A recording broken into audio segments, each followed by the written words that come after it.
ఈరోజు మేము మా ఇంటి మందం వడ్లు పట్టించుకొచ్చుకున్నాం. ఈ బియ్యం చూడటానికి మంచిగున్నాయి, ఈ బియ్యం తినటానికి మంచిగుంటాయి. ఎందుకంటే ఇవి పాలిష్ వేయనివి, ఇవి పాలిష్ వేసిన బియ్యం.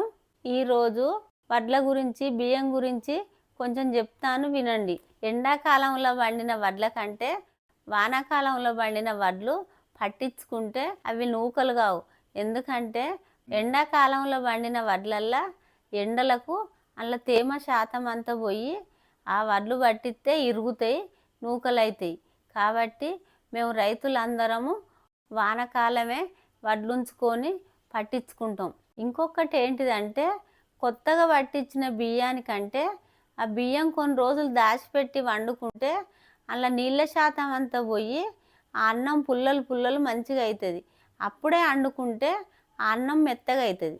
అందుకే కొత్త బియ్యానికంటే పాత బియ్యం రేటే ఎక్కువ ఉంటుంది.